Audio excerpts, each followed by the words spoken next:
Hi, I'm Heather, and I'm 23 years old. A couple of years ago, I got married to the person I adore. Despite my husband being French, our relationship was smooth sailing except for the language difference. To bridge the gap and connect better with him and his family, I took up learning French without them knowing. It was my way of showing how much I cared for them. My husband, Frederick, and his mom, Avril, had no clue about my secret language lessons. I not only learned French but also became quite good at it through hard work and practice. I reached a point where I felt confident enough that I could survive in France if I had to. You might wonder why my husband doesn't know about my skills. Truthfully, I was a bit shy. Speaking someone's native language can be intimidating, especially when you're always around them. But I finally decided it was time to overcome my shyness.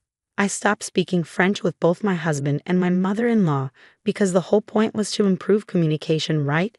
It turned out to be fortunate that I hadn't started speaking French with them yet, because one day I overheard a conversation that led to some unexpected events.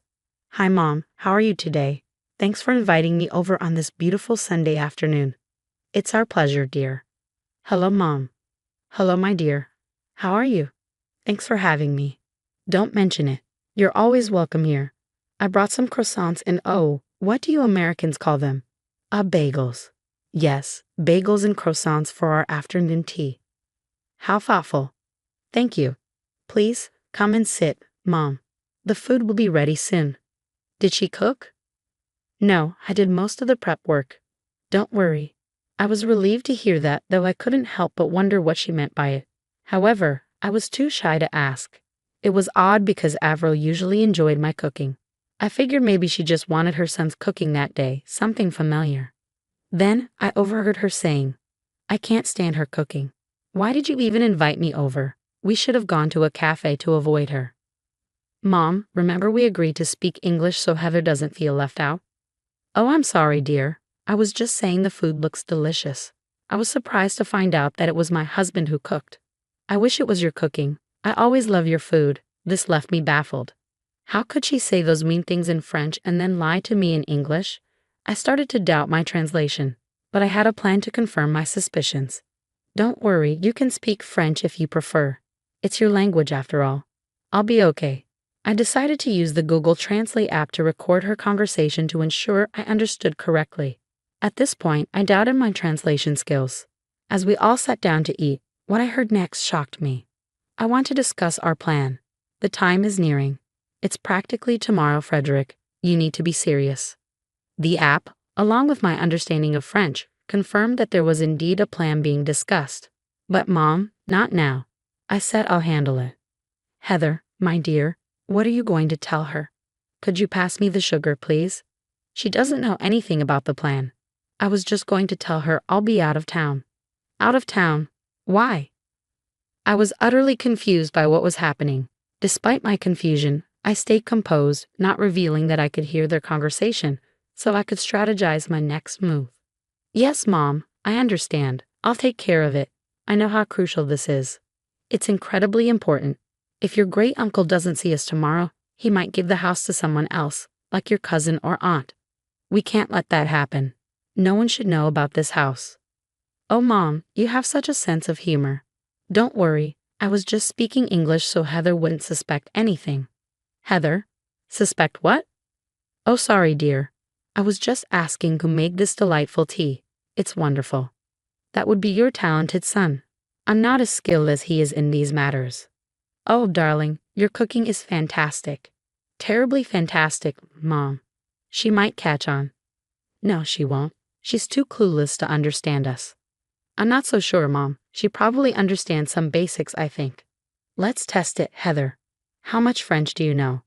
At that moment, I realized I had to play dumb and pretend I didn't understand anything, allowing them to reveal more of their intentions and true nature. I'm still pretty terrible at French. I only know basic phrases like bonjour and comment tout appels. "Oh, that won't do, dear. You should learn more French." "Yes, ma'am. I'll work on it." "Well, at least it's convenient for Frederick and me so we can gossip about you." "I'm just joking, my dear. We would never do that to you." "Isn't that what we're doing now?" "Yes, and that's what makes it even funnier." They laughed while I continued recording the conversation with Google Translate. As I did, I also checked various apps, websites, and forums to verify the accuracy of what they were saying. After cross-referencing, I found about 90% confirmation, confirming my initial suspicions. Now that I realized they didn't have much regard for me and were openly mocking me, I knew I had to gather more information. Their insults were like slow cuts, but what I heard next shook me to my core. As I was saying, this house is crucial. No one else can know about it. Understand? We stand to make a lot of money if we keep this to ourselves. I'm relieved we didn't tell my wife about this. I don't want to share the profits with her. Me neither.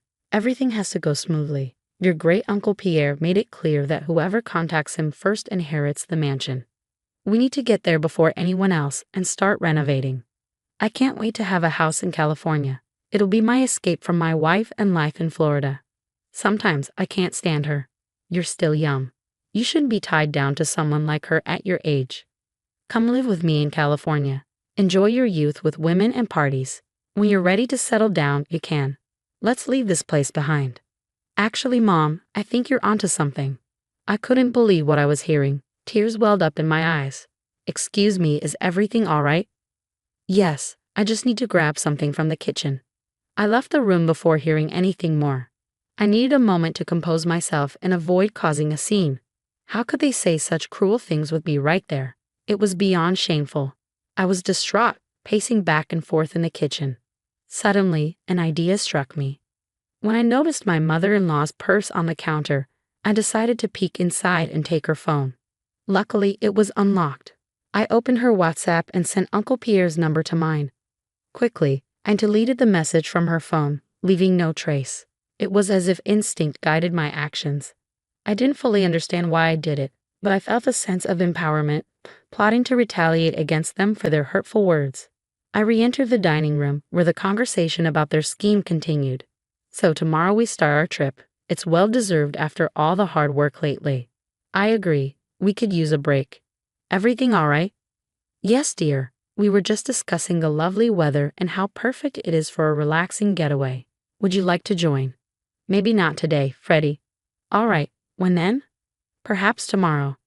I observed closely as both Avril and Frederick tensed slightly, a reaction I anticipated, given what I knew of their plans.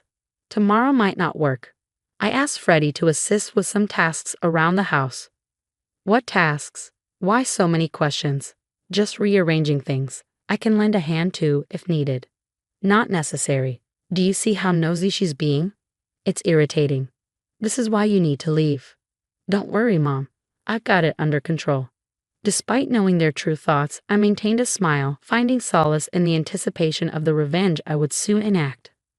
I continued recording their conversations until the very end, determined to extract every detail.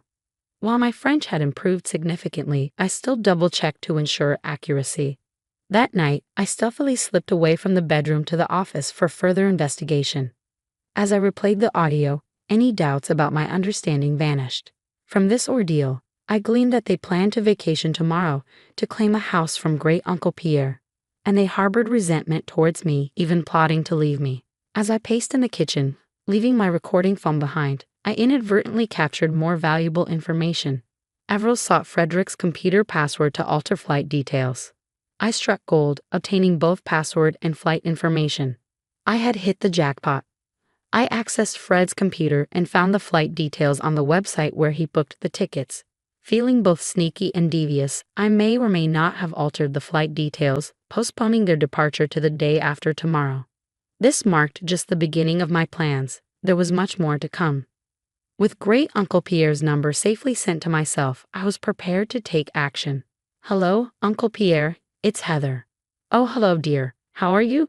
Is everything all right? Well, no, not really. I recounted the day's events in detail, even sending him the audio recording as proof.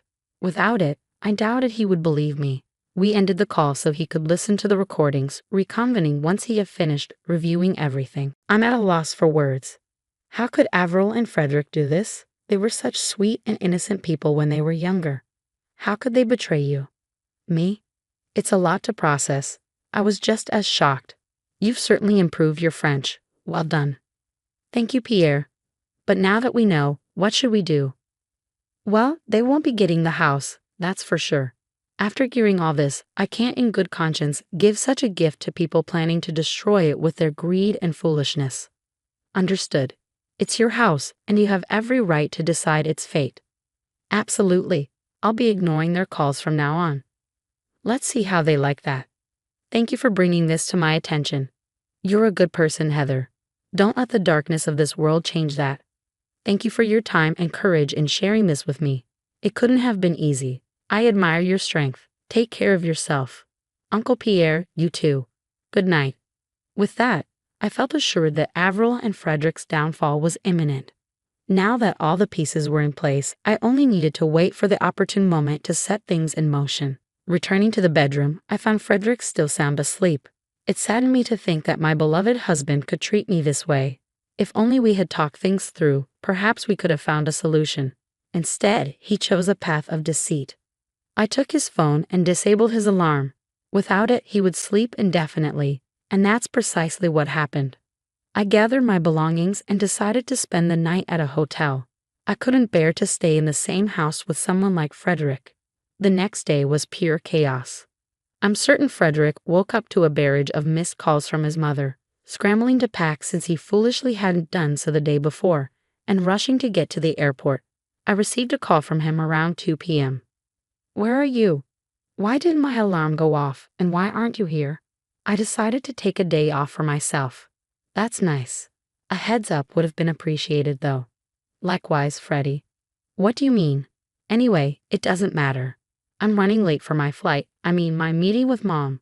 Why are you in such a hurry? She wouldn't mind if you were a bit late. You don't understand. Anyway, it's fine. I won't be home tonight or tomorrow night. I have things to take care of. See you later.